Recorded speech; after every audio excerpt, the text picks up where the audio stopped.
हे guys, welcome back. इस video में हम देखने वाले हैं ऑपरेटिंग सिस्टम में सिस्टम कॉल्स क्या होती हैं। तो स्टार्ट करते हैं अपनी ये वीडियो।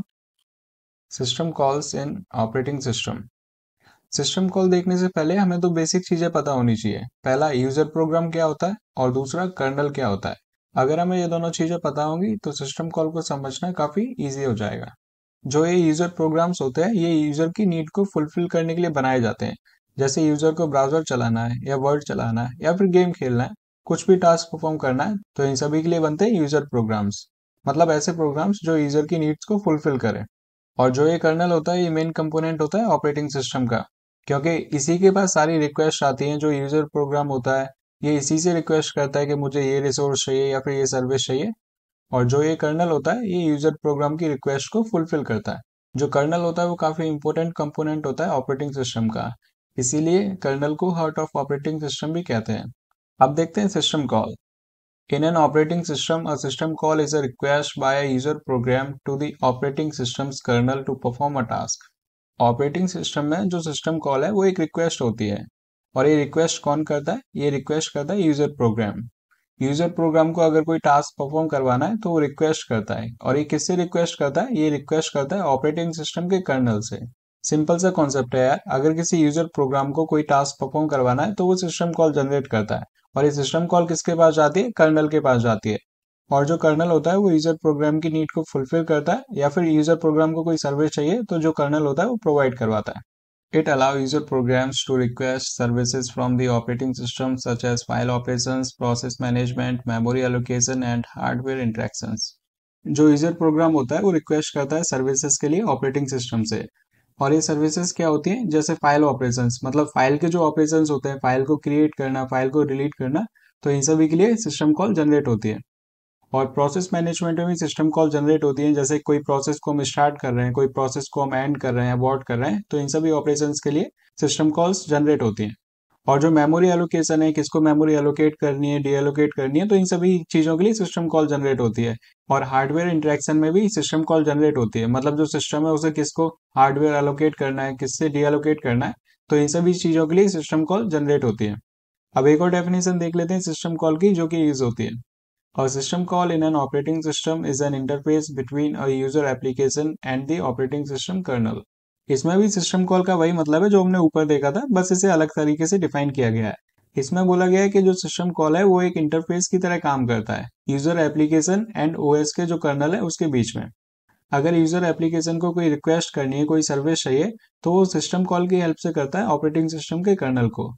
तो इस तरीके से जो सिस्टम कॉल है वो मीडिएटर की तरह काम करता है। मतलब यूजर एप्लीकेशन से जो रिक्वेस्ट होती है वो ऑपरेटिंग सिस्टम के कर्नल को प्रोवाइड कर देता है कि यूजर एप्लीकेशन की ये रिक्वेस्ट है, इसे आप फुलफिल कर दीजिए।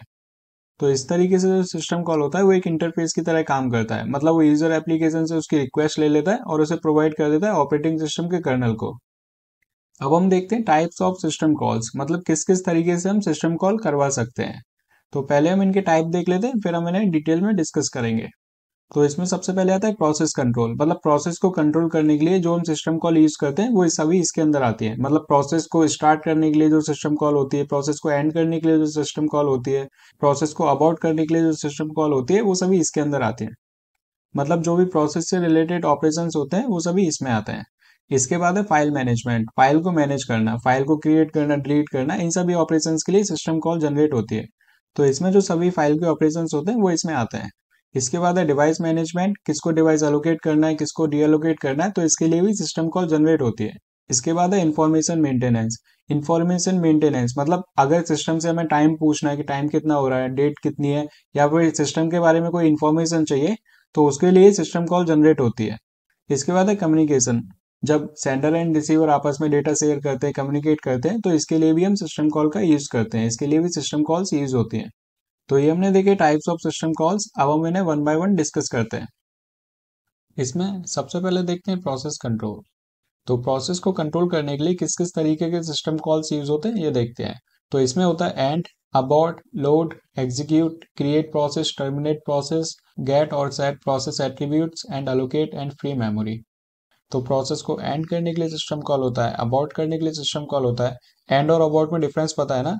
एंड मतलब जब पूरी प्रोसेस एग्जीक्यूट हो जाती है उसके बाद वो रुक जाती है, तो वो होती है एंड। और अबॉर्ट जब होता है जब किसी प्रोसेस को उसके कंप्लीट होने से पहले रोक दिया जाता है, मतलब फोर्सफुली स्टॉप करना किसी प्रोसेस को बिफोर इट्स कंप्लीशन। प्रोसेस हमारी कंप्लीट नहीं हुई लेकिन उससे पहले हमने उसे रोक दिया तो वो हो जाता है अबॉर्ट। तो इन दोनों प्रोसेस के लिए भी हमें सिस्टम कॉल की जरूरत होती है। और प्रोसेस को लोड करने के लिए, एग्जीक्यूट करने के लिए, क्रिएट करने के लिए, टर्मिनेट करने के लिए सिस्टम कॉल की जरूरत होती है, सिस्टम कॉल होता है। और प्रोसेस के एट्रीब्यूट्स को गेट करने के लिए या फिर सेट करने के लिए हमें सिस्टम कॉल की जरूरत होती है। प्रोसेस के एट्रीब्यूट्स क्या होते हैं, जैसे प्रोसेस आईडी हो गई, प्रोसेस की प्रायोरिटी हो गई, प्रोसेस की स्टेट हो गई। तो इन सभी के लिए हमें सिस्टम कॉल की जरूरत होती है, इन सभी को सेट करने के लिए या फिर इन सभी को गेट करने के लिए। और प्रोसेस को अलोकेट करने के लिए या फिर प्रोसेस की जो मेमोरी है उसे फ्री करने के लिए भी सिस्टम कॉल होता है। इसका नेक्स्ट पॉइंट है, process attributes like process priority, maximum execution time, ETC are set and retrieved by OS. इसमें जो प्रोसेस के एट्रीब्यूट्स हो गए, जैसे प्रोसेस की प्रायोरिटी हो गई या फिर मैक्सिमम एग्जीक्यूशन टाइम, जो प्रोसेस है वो मैक्सिमम कितने टाइम के लिए एग्जीक्यूट होगी, वो सब सेट या रिट्रीव करने के लिए हम ऑपरेटिंग सिस्टम का यूज करते हैं। और ये होता कैसे, ये होता है सिस्टम कॉल की हेल्प से। अब आता है इसमें फाइल मैनेजमेंट। तो फाइल मैनेज करने के लिए क्या क्या सिस्टम कॉल्स होते हैं ये देखते हैं। इसमें होता है create file, delete file, open file, close file, read, write, reposition, get file attributes and set file attributes. तो फाइल को क्रिएट करने के लिए सिस्टम कॉल होता है, डिलीट करने के लिए होता है, ओपन करने के लिए होता है, क्लोज करने के लिए होता है, रीड करने के लिए होता है, राइट करने के लिए होता है। और फाइल को एक पोजीशन से दूसरी पोजीशन पे शिफ्ट करने के लिए भी सिस्टम कॉल होता है। और फाइल के एट्रीब्यूट्स को गेट करने के लिए या फिर सेट करने के लिए भी सिस्टम कॉल का यूज होता है। The file attributes like file name, file type, permissions, etc. are set and retrieved using system calls. और फाइल के जो एट्रीब्यूट्स होते हैं, जैसे फाइल का नेम, फाइल का टाइप, टाइप मतलब टेक्स्ट फाइल है, वीडियो फाइल है, ऑडियो फाइल है। और परमिशंस, परमिशन आपने किसको दे के रखी है उसको एक्सेस करने के लिए, सबको दे के रखी है या फिर कुछ इंटेलिजेंट या फिर स्मार्ट लोगों को, मतलब मेरी तरह लोगों को परमिशन दे के रखी है, ये आप देख लेना। तो इन सभी फाइल के एट्रीब्यूट्स को सेट करने के लिए या रिट्रीव करने के लिए सिस्टम कॉल होता है। अब हम देखते हैं डिवाइस मैनेजमेंट। तो डिवाइस को मैनेज करने के लिए किस किस तरीके के सिस्टम कॉल्स होते हैं ये देखते हैं। रिक्वेस्ट डिवाइस, तो डिवाइस को रिक्वेस्ट करने के लिए सिस्टम कॉल होती है, डिवाइस को रिलीज करने के लिए सिस्टम कॉल होती है, या फिर डिवाइस के जो एट्रीब्यूट्स हैं उन्हें गेट करने के लिए या फिर सेट करने के लिए भी सिस्टम कॉल होता है। एंड लॉजिकली अटैच और डिटैच डिवाइस, तो डिवाइस को लॉजिकली अटैच करने के लिए या फिर डिटैच करने के लिए भी सिस्टम कॉल होता है। इसका नेक्स्ट पॉइंट है, when a process needs a resource, a request for resource is done. Then the resource is granted to the process. If requested resource is already attached to some other process, the requesting process has to wait. अगर किसी process को कोई resource चाहिए, इसमें हम बात करें device की, तो अगर किसी प्रोसेस को डिवाइस चाहिए तो वो उसके लिए रिक्वेस्ट करता है ऑपरेटिंग सिस्टम से। अगर जो रिसोर्स है या फिर जो डिवाइस है वो अवेलेबल है तो उस प्रोसेस को वो डिवाइस या फिर रिसोर्स मिल जाएगा। लेकिन प्रोसेस ने जिस रिसोर्स के लिए रिक्वेस्ट की है, अगर वो अलोकेट है किसी दूसरी प्रोसेस को, तो जो प्रोसेस है जिसने इसके लिए रिक्वेस्ट की है उसे वेट करना पड़ेगा। और जब पहली वाली प्रोसेस कंप्लीट हो जाएगी तो जो नेक्स्ट प्रोसेस है जिसने उसके लिए रिक्वेस्ट की है उसे वो रिसोर्स या फिर डिवाइस अलोकेट हो जाएगा। अब देखते हैं इंफॉर्मेशन मेंटेनेंस। तो इंफॉर्मेशन मेंटेनेंस के लिए भी सिस्टम कॉल्स होती है, ये देख लेते हैं। सिस्टम कॉल्स टू गेट और set time, date, system data and process, file और device attributes.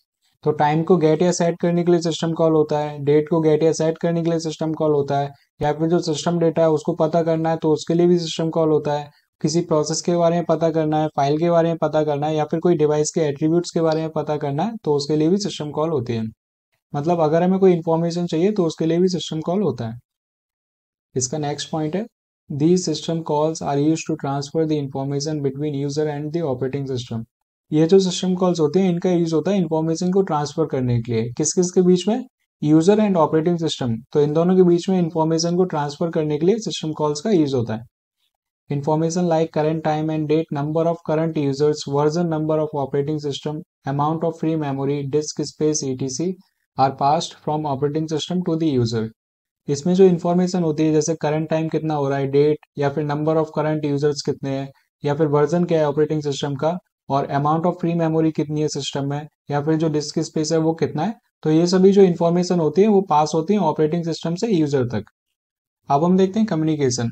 Communication system calls create और डिलीट कम्युनिकेशन कनेक्शन, सेंड और receive messages, transfer status information and attach और डिटैच रिमोट डिवाइसेस।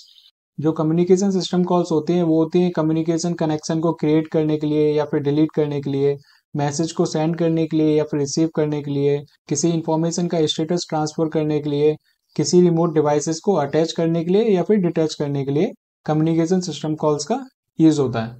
इसका next point है the message passing model must support to have system calls. जो message passing वाला model है, मतलब जो सेंडर और रिसीवर वाला मॉडल है, वो सपोर्ट करना चाहिए इन दो पॉइंट्स को, क्योंकि अगर ये दो पॉइंट सपोर्ट होंगे तो ही सिस्टम कॉल जनरेट हो पाएगी। अगर ये दो पॉइंट सपोर्ट नहीं होंगे तो सिस्टम कॉल जनरेट नहीं हो पाएगी। तो ये दो पॉइंट क्या है ये देख लेते हैं। इसमें फर्स्ट पॉइंट है identify remote process and host with which to communicate. इसमें सबसे पहले आइडेंटिफाई होना चाहिए प्रोसेस एंड होस्ट जिसके साथ हमें कम्युनिकेट करना है, क्योंकि अगर हमें होस्ट ही नहीं पता होगा तो हम कम्युनिकेट किसके साथ करेंगे, तो सिस्टम कॉल भी जनरेट नहीं हो पाएगा। तो सबसे पहले हमें आइडेंटिफाई करना है वो होस्ट जिसके साथ हमें कम्युनिकेट करना है। इसका नेक्स्ट पॉइंट है establish a connection between the two process.